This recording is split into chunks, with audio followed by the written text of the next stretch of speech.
शीतल और अभिमन्यु की शादी को 5 साल हो चुके थे, लेकिन अभी तक उनका कोई बच्चा नहीं हुआ था। इसकी वजह से शीतल और अभिमन्यु परेशान रहते थे, लेकिन उन दोनों से ज्यादा परेशान थी शीतल की सास, यानी अभिमन्यु की माँ जानकी देवी। जानकी देवी चाहती थी कि जल्दी से जल्दी उनकी गोद में पोता या पोती आ जाए, और इसीलिए वो अपनी बहू शीतल को लेकर एक दिन हॉस्पिटल पहुंची। डॉक्टर मैडम, जरा ठीक से चेक करके बताइए ना। कई बड़े बड़े डॉक्टर को दिखाया है, लेकिन मेरी बहू माँ ही नहीं बन पाती। मैंने शीतल को बहुत अच्छे से चेकअप किया है। देखिए, बात यह है कि शीतल के अंदर माँ बनने की कैपेसिटी नहीं है। ये आप क्या कह रही हैं डॉक्टर साहब? कोई तो इलाज होगा ना, कोई दवाई दे दीजिए। देखिए, कुछ प्रॉब्लम ऐसी होती है जिनका कोई ट्रीटमेंट नहीं होता। आई एम सॉरी टू से, लेकिन शीतल कभी माँ नहीं बन सकती, क्योंकि उसके यूट्रस में अंदर से ही कुछ प्रॉब्लम है। घर आने के बाद क्या हुआ माँ? कहाँ लेकर गई थी आप शीतल को? अरे कहाँ लेकर जाती, डॉक्टर मैडम के पास ले गई थी, लेकिन तेरी बीवी तो कभी माँ बन ही नहीं सकती। मम्मी जी, इसमें मेरी क्या गलती? अगर अंदर से कोई प्रॉब्लम है तो उसमें मैं भी कुछ नहीं कर सकती। जानती हूँ, ये बात डॉक्टर के मुंह से सुन चुकी हूँ। अब दोबारा मेरे सामने इस बात का गाना मत गा। अरे माँ, परेशान होने की जरूरत नहीं है, हम सोचते हैं ना कुछ। अरे क्या सोचेगा तू? जब डॉक्टर कह चुका है कि तेरी बीवी माँ नहीं बन सकती, तो बता क्या सोचेगा तू? कहाँ से लाएगा बच्चा? माँ, ये तो मैं भी नहीं जानता। अभिमन्यु, क्यों ना हम अनाथ आश्रम से एक बच्चा गोद ले आए? क्या फर्क पड़ता है बच्चा हमारा हो या गोद लिया हुआ? आई बड़ी बातें बनाने वाली। क्या फर्क पड़ता है? अरे क्यों फर्क नहीं पड़ता? मुझे इस वंश को आगे बढ़ाने के लिए मेरे बेटे का खून चाहिए, किसी दूसरे का नहीं। लेकिन माँ, आप जानती हैं कि ये अब पॉसिबल नहीं है। मैं कुछ नहीं जानती। मैं किसी पराये की औलाद को इस घर में अपना पोता या पोती बन के बढ़ता हुआ नहीं देख सकती। मेरा वंश मेरे बेटे के खून से ही आगे बढ़ेगा। लेकिन मम्मी जी, ऐसा कैसे हो पाएगा? आप अच्छी तरह जानती है ना, मेरा और अभिमन्यु का बच्चा नहीं हो सकता। तो मैं अपने बेटे की दूसरी शादी करवाऊंगी, और अपनी दूसरी बीवी से ये मुझे बच्चा पैदा करके देगा। ये आप क्या कह रही हैं माँ? मैं किसी और से शादी नहीं करने वाला। मेरे रहते हुए आप अभिमन्यु की शादी किसी और से करवाएंगी? मम्मी जी, आप ऐसा कैसे कर सकती हैं? तू बस देखती जा बहू, मैं ऐसा कैसे कर सकती हूँ। कुछ दिनों के बाद, अभिमन्यु, मैंने तेरे लिए लड़की ढूंढ ली है। माँ, मैं आपको कितनी बार समझाऊं, मुझे किसी से शादी नहीं करनी है। पहले मेरी बात सुन। ये जो चमेली है ना, हमारे घर में काम करने आती है, वो तुझसे शादी करने के लिए तैयार है। मम्मी जी, आप अभिमन्यु की शादी एक नौकरानी के साथ करवाएंगी? वो इसलिए क्योंकि चमेली दिखने में बहुत खूबसूरत है, बच्चा भी सुंदर ही होगा। मम्मी जी, लेकिन एक बच्चे के लिए अपने बेटे की शादी नौकरानी के साथ करवाना, क्या ये सही है? अगर अभिमन्यु ने शादी नहीं की ना, तो मैं अपनी जान दे दूंगी। अब देख लो, अगर तुम्हें अपनी माँ की जान प्यारी है तो तुम्हें इस नौकरानी के साथ शादी करनी ही होगी। इस तरह जानकी देवी अपने बेटे अभिमन्यु की शादी नौकरानी चमेली के साथ करवा देती है। कुछ दिनों के बाद, नौकरानी से मालकिन बन के तो मजा आ गया। अब तो मैं इस घर की मालकिन हूँ। देखो, अपने आप को ज्यादा मालकिन समझने की कोशिश मत करो। एक बार तुम्हारा और अभिमन्यु का बच्चा इस दुनिया में आ जाए, उसके बाद तुम इस घर से हमेशा के लिए चली जाना। अरे जाओ जाओ, किसी और के आगे बातें बनाना। एक बच्चा तो पैदा नहीं कर सकी, बढ़िया आई। जाओ जाकर मेरे लिए कॉफी बना कर लाओ। नौकरानी मैं हूँ या तुम? मम्मी जी, देखिए ना शीतल मुझसे किस तरह से बात कर रही है। शीतल, तुम्हें पता है ना चमेली प्रेग्नेंट है, मेरे बेटे के बच्चे की माँ बनने वाली है। वो जैसा कहती है वैसा करो। लेकिन मम्मी जी, वो मुझे नौकरों की तरह ट्रीट कर रही है।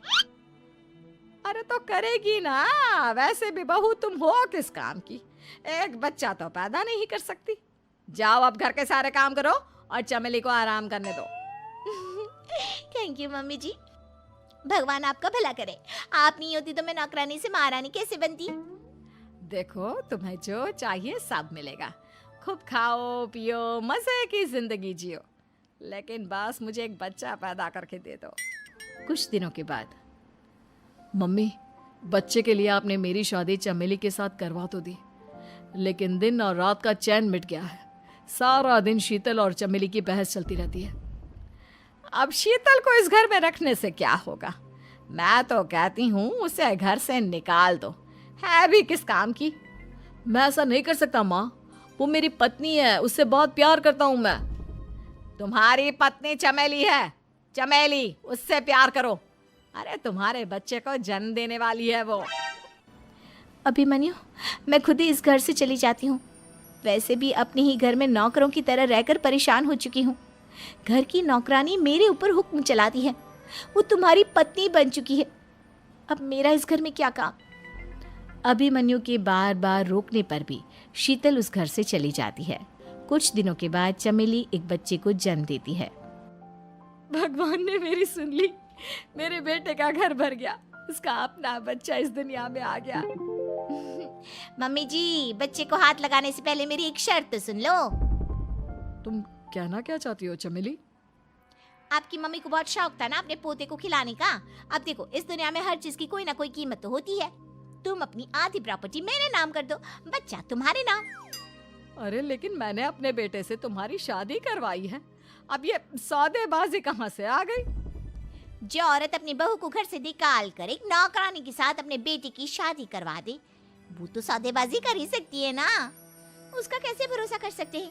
मुझे बस आप लोगों की प्रॉपर्टी चाहिए, उसके बाद ही बच्चे को आप हाथ लगा सकते हैं। मैंने कहा था ना मम्मी, आप गलत कर रही हैं। देखिए, उसका नतीजा आपके सामने है। जब शीतल को पता चलता है कि अभिमन्यु और चमेली का बच्चा दुनिया में आ गया है, तो वो अपने घर पहुंचती है। अभिमन्यु, कहाँ है आपका बच्चा? क्या मैं उसे देख सकती हूँ? कुछ भी मत पूछो शीतल, माँ की हुई एक गलती हम लोगों पर भारी पड़ रही है। वो नौकरानी अपनी औकात पर आ गई है और अब हमसे अपनी आधी प्रॉपर्टी मांग रही है, वो भी बच्चे के बदले में। एक बात कहूँ अभिमन्यु, आप उससे कुछ भी देने से मना कर दो। अरे कैसी बात कर रही हो? मेरे बेटे की औलाद है उसके पास, ऐसे कैसे मना कर दे? मम्मी जी, वो अभिमन्यु का बच्चा नहीं है, वो चमेली और उसके बॉयफ्रेंड का बच्चा है। ये तुम क्या कह रही हो शीतल? ये देखिए वीडियो। चमेली और उसका बॉयफ्रेंड आपस में बातें कर रहे हैं कि उन दोनों ने मिलकर आपको बेवकूफ़ बनाया है और अब इस बच्चे के बदले आपसे प्रॉपर्टी भी हड़प लेंगे। हे भगवान, ये मुझसे क्या हो गया? ना तो बच्चा मिला और अपने बेटे की नौकरानी के साथ शादी करवा दी सो अलग। अब क्या होगा? मुझे माफ़ कर दो शीतल, मेरी वजह से तुम्हें बहुत तकलीफ हुई है। अभिमन्यु, मैंने कहा ना, उस नौकरानी को उसके बच्चे सहित इस घर से बाहर निकाल दो। लगता है मेरे अभिमन्यु का बाप बनने का सपना अधूरा ही रह जाएगा। अभिमन्यु, अपनी मम्मी से कहो कि परेशान ना हो। आपको याद है, एक बार हम एक IVF सेंटर गए थे, मैंने फिर से वहाँ जाकर बात की थी और आपको पता है, इस बार मैं प्रेग्नेंट हूँ, क्योंकि हमने वहाँ पर प्रोसीजर करवाया था जिसकी वजह से मैं प्रेग्नेंट हो गई थी और इस बात का पता मुझे बस कुछ महीने पहले ही लगा है। हमारा बच्चा इस दुनिया में आने वाला है अभिमन्यु। मुझे माफ कर दो शीतल बहू, मुझसे बहुत बड़ी गलती हो गई। कोई बात नहीं माँ, लेकिन अब हमें उस धोखेबाज नौकरानी को इस घर से बाहर निकालना है और इस घर की मालकिन को वापस घर लाना है, वो भी अपने बच्चे के साथ। नौकरानी एक घर के लिए कितनी जरूरी होती है, आइए देखते हैं। अरे बहू, ये देख, सारा साबुन बर्तन में रह गया। ये नौकरानी कोई काम नहीं करती, गंदा काम करके चली जाती है और ढेर सारा पैसा ले जाती है। अरे मम्मी जी, उसने तो साफ किया ही था, मेरे ही हाथ से इस ग्लास में सर्फ गिर गया था। अरे बस कर झूठी, उसे बचाने के लिए सारी जुगत लगा ले, लेकिन मैं तो इसे निकाल कर ही रहूंगी। हमारे जमाने में ना कोई नौकरानी थी और ना ही ये चिकने बर्तन। चूल्हे के जले बर्तनों को राख रगड़ कर साफ किया करती थी मैं। अरे माँ जी, मैं कहाँ बचा रही हूँ उसे, और वैसे भी आजकल नौकरानी जरूरत नहीं, स्टेटस सिंबल बन गया है। अब आप बताओ, मैं मुन्ना को नीचे घुमाने ले जाऊं तो लोगों से क्या बोलूं? झाड़ू पोछा खुद लगा रही हूँ, लोग सीधा यही पूछते हैं कि कौन सी नौकरानी काम कर रही है तेरे घर पर। अरे बस कर, ये भी कोई बात होती है? मम्मी जी, आप नहीं समझेंगी। शाम को नौकरानी घर आकर काम कर ही रही होती है कि सास को कहती है, माँ जी, एक बात बोलूं, बुरा न मानना। अरे वैसे तो मुझे तेरी शक्ल ही पसंद नहीं है, बात क्या खाक पसंद आएगी। अरे माँ जी, सुन तो लीजिए क्या कह रही है। तो मैंने कौन सा उसका मुंह पकड़ लिया है? अरे माँ जी, वो लाल साड़ी पहनती हो ना पहना करो। सास का गुस्सा अब तो 7वें आसमान पर होता है। अरे वाह जी वाह, क्यों ना पहना करूं? और तू होती कौन है ये बताने वाली कि मैं क्या पहनूं क्या ना पहनूं? अरे माँ जी, पूरी बात तो सुन लो, वो बोलना क्या चाह रही है। अरे बुरा न मानो आंटी जी। अरे कौन है आंटी? अपनी उम्र देखी है तूने? 2-4 साल ही छोटी होगी मुझसे और मुझे आंटी बोल रही है। बहू सर पर हाथ रख लेती है। अरे अच्छी खासी उम्र दराज हो और आंटी ना बोलूं? मैं तुम्हारी बहू से भी 4 साल छोटी हूं। क्यों दीदी? बोलती भी क्या, एक तरफ सास यानी पति की माँ, तो दूसरी तरफ नौकरानी जिसके बिना घर का काम नहीं चल सकता। वो दरअसल माँ जी की शादी में बहुत जल्दी हो गई थी ना।